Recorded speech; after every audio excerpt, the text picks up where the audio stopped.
first of all, thank you for this opportunity. Thank you. In your 60 fights, 50 wins, only 10 defeats, what would you say is your biggest career achievement today?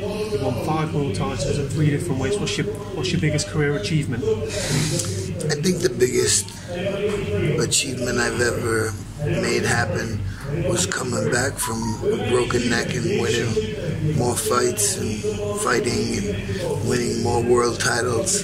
I think that was obviously my best achievement in life. Yeah. You know, we all got certain things that we do and don't do, and when you look at the big ones, I think that's a pretty big one. Yeah. Yeah. And what about the best boxer you faced in the ring? You've had Duran in there twice on 2 separate occasions. Harold Graham. Who was the best boxer that you fought as an all-rounder? Roy Jones. I mean, he won the heavyweight championship of the world. He was the heavyweight champion of the world. Yeah. What the fuck? I'm 5'8" on a good hair day. But Roberto Duran hit me harder than Jones did. Yeah. Roberto Duran hit me the hardest. And what else? You know, let's not forget, there's a great fighter who I fought in his prime, who fought his last greatest fight against me. A guy by the name of Hector Camacho. Oh yeah. Yeah, he was a badass. Yeah. That dude was the fastest fighter of all time when he was in the ring. Yeah. Literally, he was the fastest fighter of all time. Yeah. And I fought him at his last prime fight because he got ready for me. Yeah. You know, I see a lot of times what happens, fighters will get so ready and charged up for one fight that they can never make it back to that level again. It just can't happen. And that's what happened to Camacho. You know, because of his age, he was getting a little older, and he didn't go on drugs. You know, he stayed clean. He trained his ass off for me because he knew it was going to be war. Yeah. And he won the fight, and after he fought me, that's it. He was never the same again. And you were fighting at a time as well when at super middleweight there was a lot of British talent as well coming out. Yeah, Richie Woodall, Chris Eubank. That was funny tonight. I'm sitting next to Richie Woodall. I'm like, oh shit. Was there any opportunity or any talks at the time for you to fight such people? Like, you know, I wanted to fight all of them. I wanted to fight Nigel Benn. Yeah. I wanted to fight Nigel Benn for one reason and one reason only. The Doc Destroyer versus the Tasmanian Devil. Really? Is that ever gonna happen again? Sounds like a monster movie. Sounds like a monster movie. Absolutely. Yeah. I literally wanted to fight him, and I thought I would have beat him. Yeah. You know, he kept coming in. He was a forward type of fighter. He kept coming in, stronger than anybody, tough as nails. I thought I could have beat him. And when I first saw you actually on the screen, before Bleed for this, it was when you fought Gilbert sorry, my French, it's been a long day. Deal. No. I'm laughing. Deal. Really? Yeah. You're really bad with you. My French is awful. But that's when I was exposed to... I don't give a shit. Call him Gilbert Dealey. I don't care. It's really Gilbert Delay. Yeah, okay. Delay. And that's when I first saw you, and I thought that was probably the best I've seen. It was phenomenal. I was only 9 years old. Fight. I watched that live when it was on TV. You were only 9 then? I was only 9. I was only 9 years old, and I thought, who is this guy? What an eye you had. And then, holy shit, you had an eye for boxing your whole life, huh? Yeah, well, especially this guy. My God. He's been watching it as well for such a long time, and I watched that, and I thought, wow, who is this guy? And then afterwards, you were in one of my favourite computer games, Fight Night Champion, on EA Sports. But I think that was before the car accident. I mean, after the car accident. Way afterwards. And then I thought, okay, I remember that fight, I remember this, and then the movie came out. How did the movie actually come into fruition? When did Scorsese's get involved? Because that's a fantastic story. Yeah.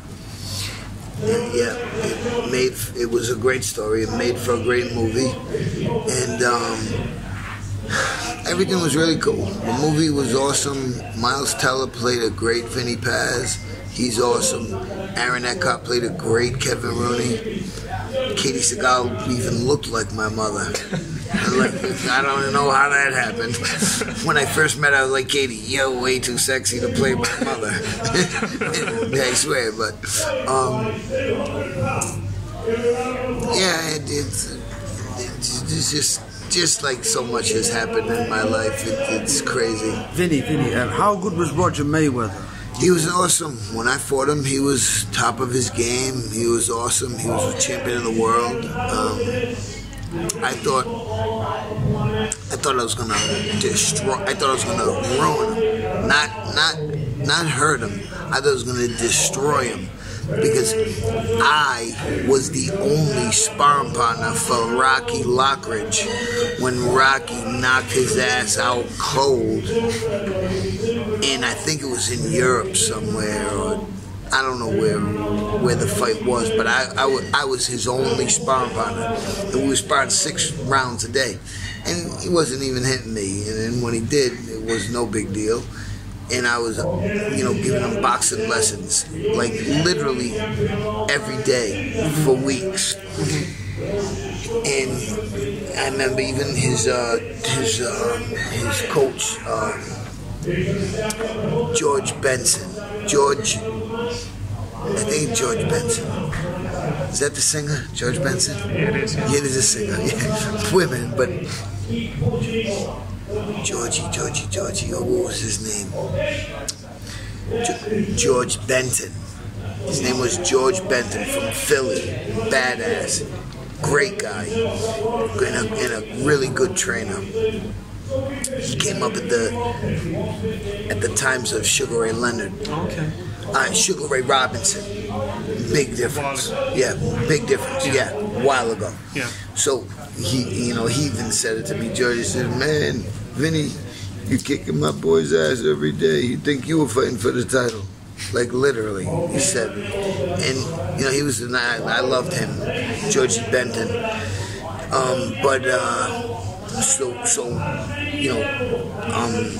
Rocky Lockridge knocked his ass out dead.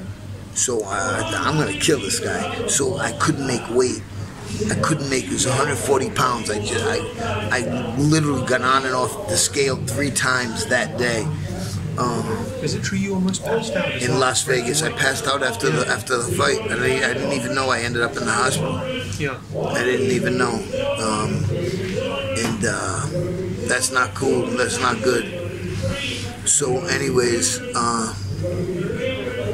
Roger Mayweather was a badass, and I was so embarrassed when he put me on my ass with an uppercut. I was like, you gotta be kidding me, really? Like, and I didn't even at the time. It was so horrid. Like I look back now and think I'm just so lucky I didn't die. I'm lucky I'm here right now. Like after that fight, I was dying, and I didn't give a shit. I was dying, letting myself go. So, anyways, when I was beating the piss out of Rocky Lockridge, and then Rocky knocked him dead, I think I'm gonna kill this guy, but couldn't make weight. I was literally walking around at 165 and was trying to make 135, trying to make 140. Weight train's a big Vinny, when you used to make weight, did you weigh in on the same day of the fight?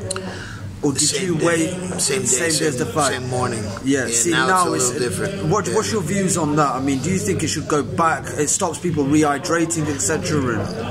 Yeah, I'm glad they do that now. I'm glad that they have the same day because, literally, I could have died.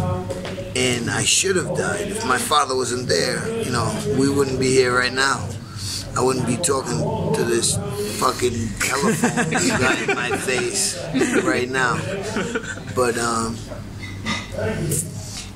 times have changed and things have changed, but boxing and the way guys make weight, it really hasn't changed much. Yeah. There's a little bit of difference because they do it now the day before. They do the weigh-in the day before, so it gives the fighter a little time to rehydrate. Do you believe that, you know, like you growing up, you were training in the 80s, you were training in the early 90s. Do you feel that boxing is one of them sports, no matter how technology progresses, it will still have them fundamental roots? You know, like the great fighters always stick to the basics, etc. Absolutely, yeah, I absolutely believe that. And you know, it's just so weird how, like, you know, the fighters in the 50s, 60s, 70s, 80s were like real hardcore badasses. You know, like you'll never come across another Sugar Ray Robinson ever again. You know, it's almost kind of sad. And like Floyd's a great boxer. Great boxer. He may not be an animal like me, you know what I mean? But he's still a great boxer. Yeah. Unhittable. You know, and that's the name of the game. What do you think? I want to see him get to 50 wins. How good was Duran? Do you think, you know, if Duran was in this era with the likes of Mayweather? Duran was unbelievable. Duran was unbelievable. Like, he was amazing. Duran was incredible. I loved everything about Muhammad Ali. Loved the way he walked, talked, looked, acted. I loved him. I loved Ali, and then I started to see this other dude named Roberto Duran and see what an animal he was, and you know, I was that kind of an animal. You know, Ali was a little bit different. You know, Duran was an animal, man. He was a wild guy. Did you ever have the opportunity to meet Ali before he passed away? A couple times, yes, yeah? I did, and I went to his funeral. Oh, okay. Yeah, I went to his funeral. I cried like a baby. Yeah, I mean, he was inspirational to absolutely everybody. Oh, man. Yeah, he was awesome. Young and old. He was awesome. He was one of a kind. One of a kind. There'll never be another one. And I watched one of your early interviews. I mean, you quoted that he was one of the big inspirations for you to actually get into the sport. Absolutely. 1,000. When I was 5. Yeah. Go figure. And I just end up happening to have that put on my hand. Go figure. Brilliant. One last question before I go, if that's okay. One more. Just your final thoughts on Canelo versus GGG. Who would you be picking and why? I think Canelo, GGG will win only because in boxing it always goes, and it's a fact. It's not a thought or a wish or prayer. The bigger good guy always beats the good little guy. It's just a fact. It's just how it goes. Good big guy always beats a good little guy. And I think that's why he'll win. Brilliant. Good Thank stuff. you. Thank you. Thanks a lot for that. Thanks for it.